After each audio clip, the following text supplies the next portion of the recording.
إن الحمد لله نحمده ونستعينه ونستغفره ونعوذ بالله من شرور أنفسنا ومن سيئات أعمالنا. من يهده الله فلا مضل له ومن يضلل فلا هادي له، وأشهد أن لا إله إلا الله وحده لا شريك له، وأشهد أن محمدا عبده ورسوله.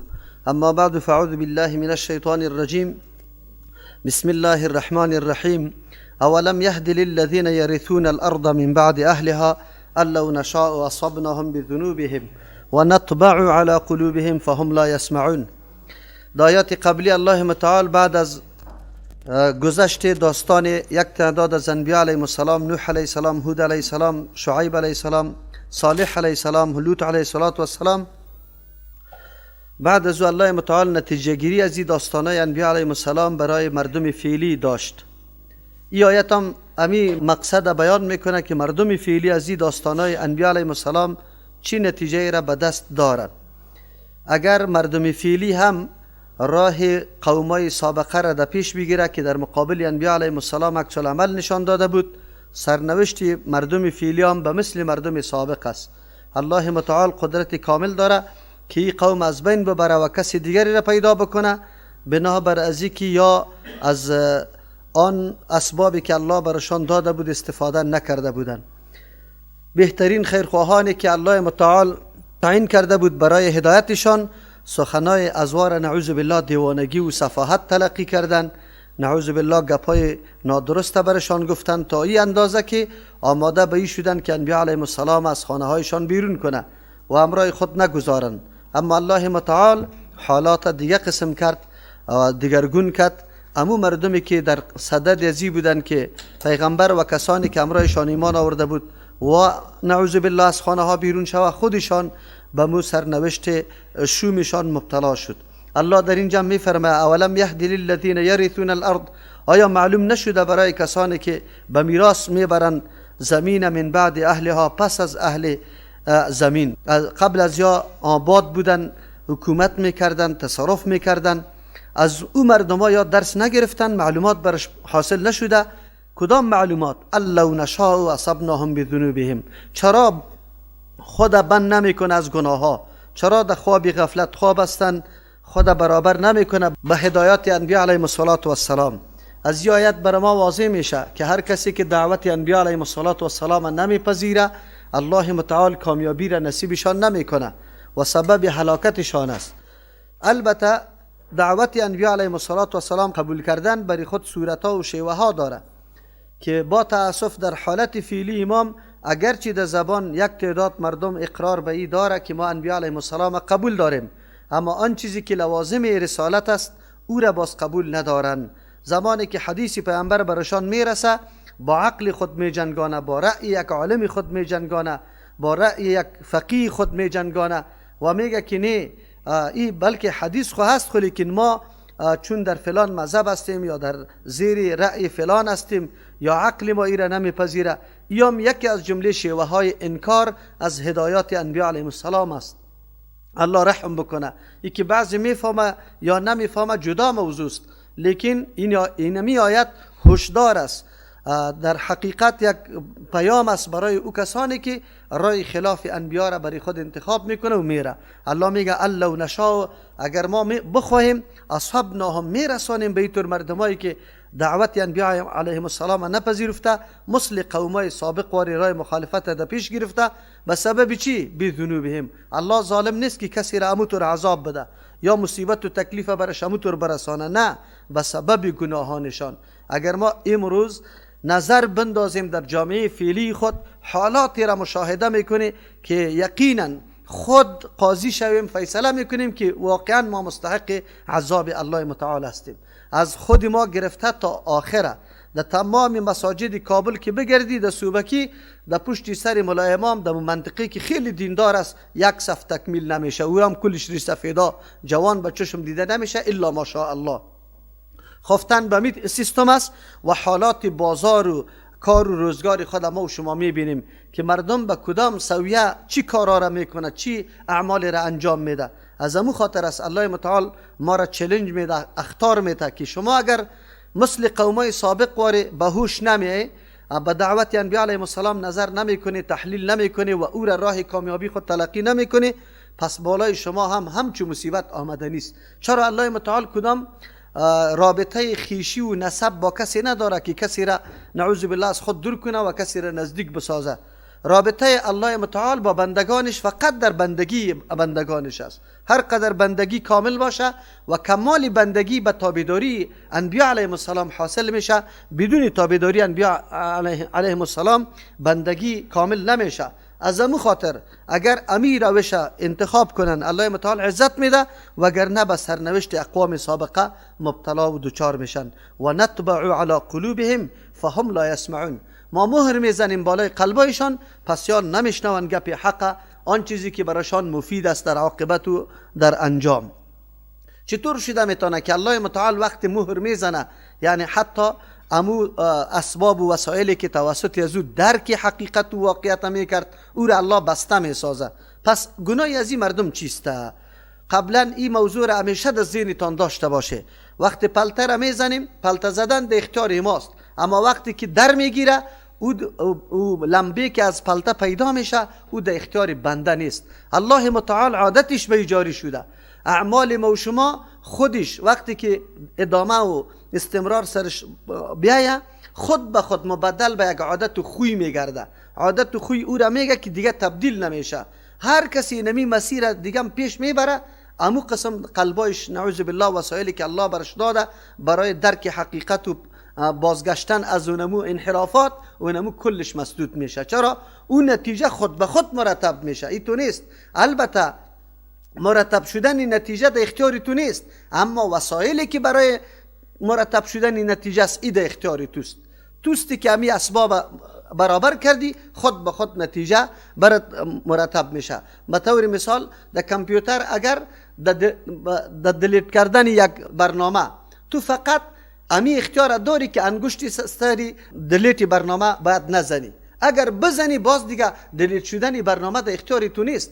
اینمی قسم انسانی که اسبابی که الله برش داده ایره در راه درستش مصرف نکنه او روان نشوه، بلکه خلاف از او حرکت بکنه، نتیجه طبع قلب که بسته شدن اینمی درک حقیقت است ای خود به خود به وجود میاد و ای ظلم گفته نمیشه. چرا که عامل اصلی توستی، محرک اینمی گپا توستی، تو ادامه داده با وصفی که هوشدار برات داده شد، برای تو تنبیه داده شد، برای تو تهدید شدی که امی کار پیش نبر، لیکن بازم تو آرام ننشستی. قومای سابقه امی رقم بود، با وصفی که در کردن حتی معجزات انبیاء علیهم السلام به چشم سر دیدن اما از مخالفت دست نکشیدن، امو شیوه خود ادامه دادن.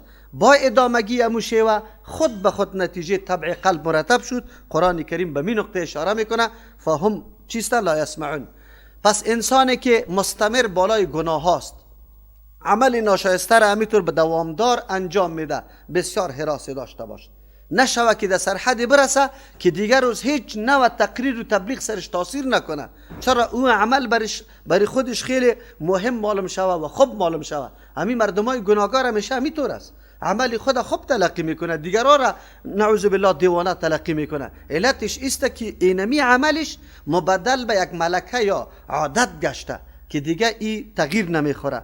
اینی راهی است که راه خوفناک است. انسان وقتی چندین مرتبه گناه از پیش صادر شد بترسی که نعوذ بالله حالت برات میسر نشده باشه که بازگشته نمیتونی. از او خاطر است یکی از جمله صفات مهم بندگان نیک الله متعال است که وقتی که گناه را بکنن دستی الله دا یادشان میاد، ذکر الله، الله دا یادش میاد و زود که سری امو گناه خود اظهار پشیمانی میکنه، میفهمه. زمانی که امی احساس برات پیدا شد و سری گناه خود پشیمانی کردی، ندامت کردی و عزم کردی که من دیگه گناه را نمی کنم، اینی علامه نیکبختیت است. اما اگر گناه با کرار و مرات برات آسان شده میره و امو گناه را تو پیش برده میروی، بدانی که این شقاوت و بدبختیت است. نشوه که دمی حالت الله متعال تو را از دنیا ببره و اینمی حالت بری تو میاثر باشه. این حالت بدبختی است. از نتیجه داستانای انبیاء علیهم السلام و قومایی که مخاطبینش بود برای ما واضح شد که انسان باید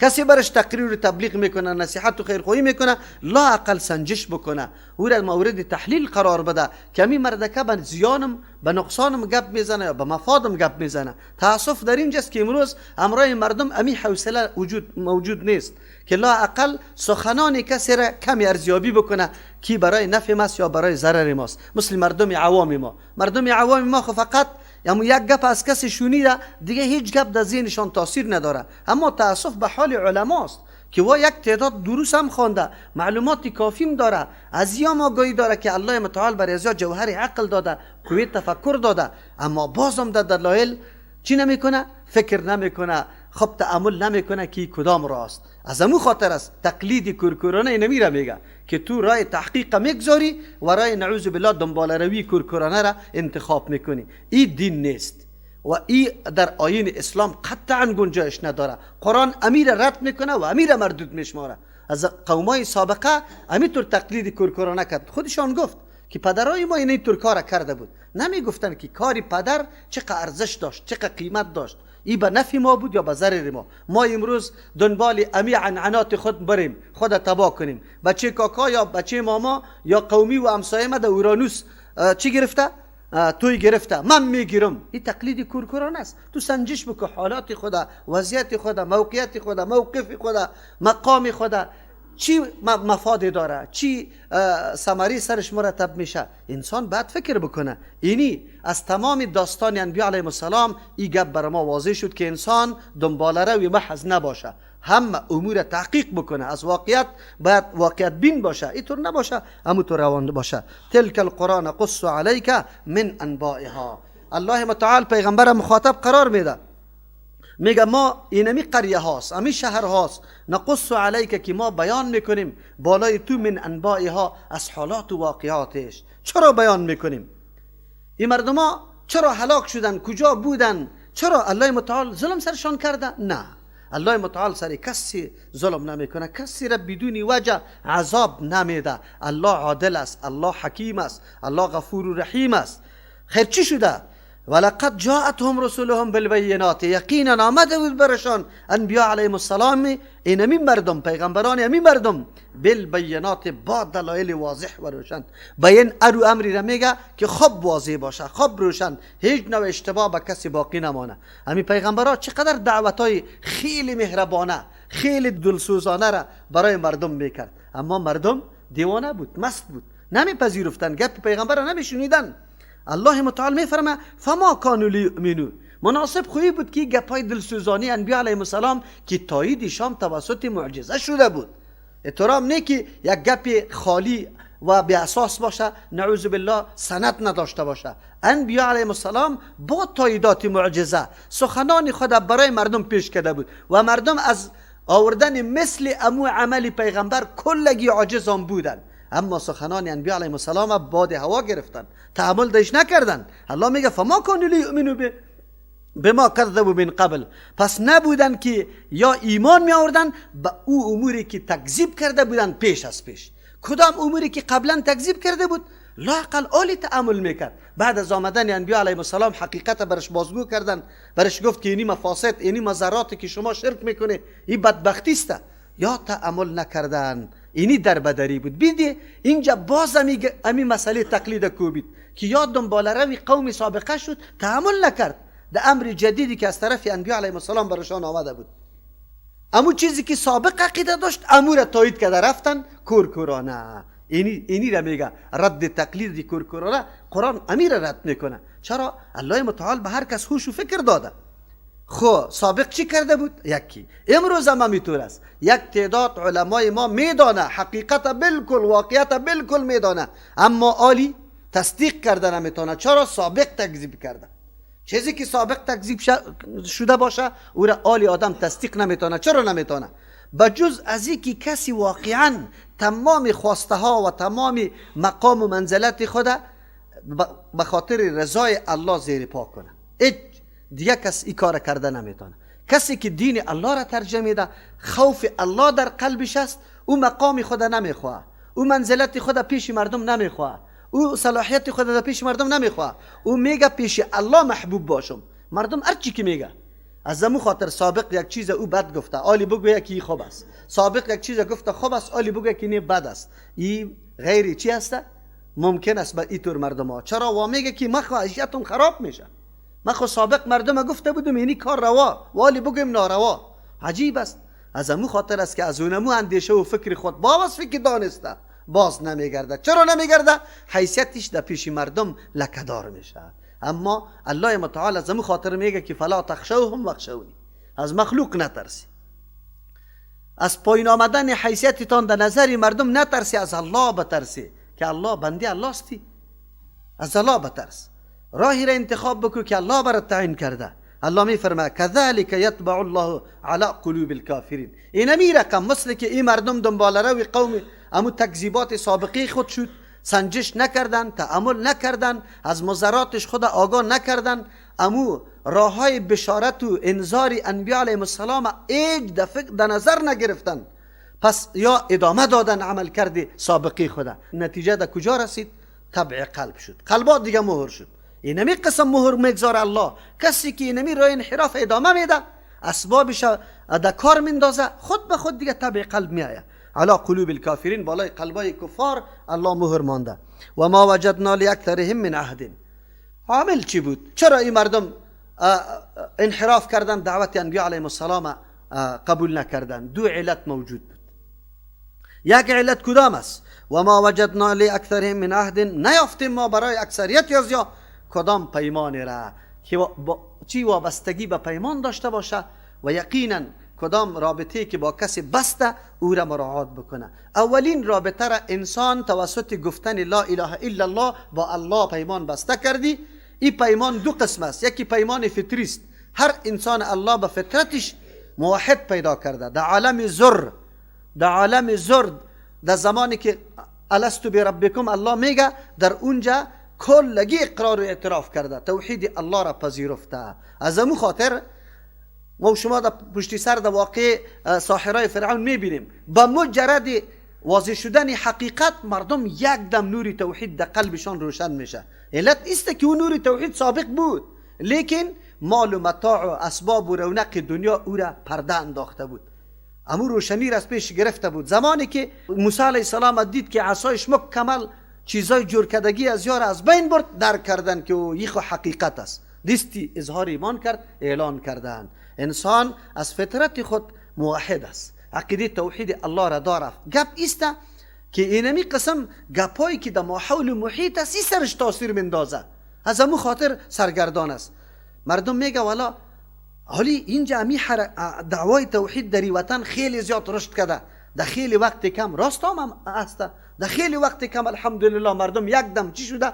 روشن شده. این علتش چیسته؟ علتش است که اصل توحید در وجود کلگی هست، اما اینمی آثار چی؟ بگوی کجروی که مردم داشت او پرده انداخته بود سر یمی نوری توحید ما. زمانی که ما در ترجمه قرآن در کتاب الله میشینیم، او نموسته که او چیش میشه؟ در میگیره، پس روشن میشه، یک دم آدم درک میکنه. امیالی چقدر مطمئن میباشه انسان زمانی که در عقیده توحید الله میایی، بالکل مطمئن هستی، نماز میخوانی مطمئنانه، صدقه میکنی، سلام میدی، کار میکنی، مکمل مطمئن هستی. چرا؟ به خاطری که سند قوی در پشت سرت وجود داره که کتاب الله و سنت رسول است، مذبذب نیستی، متردد نیستی. از او خاطر بهترین نعمت الله اینمی عقیده صحیح است که الله نصیب انسان میکنه. الله میگه که یا تعهد خود از بین بردن، یا تعهدات تشریعی را ایمان قبول کردن اما اعمال در سر نمیرسانه. مؤمن است نماز نمیخونه، مؤمن است روزه نمیگیره. امروز ببینی کابل خواهرها برای من زنگ میزنه شوهری من در کل عمر نماز نخونده. افسوس است، وقتی در کل عمر نماز نخونده کافر است، نکاحش امرایت نیست، تمام معاملاتی که شما انجام میدید زناست. اگر زن همی قسم تمام عمر نماز نخونده کافر است. خب افسوس است که ملت ما تالی راگاهی نداره از مسائل دین که اگه انسان کی کافر شمرده میشه. پیش از جا البته کافر کسی را میگه که مسلم دو وارد در درمسال بره. اینجا در افغانستان در درمسال هم میره، برای تعویضگیری پیش این دعا میره.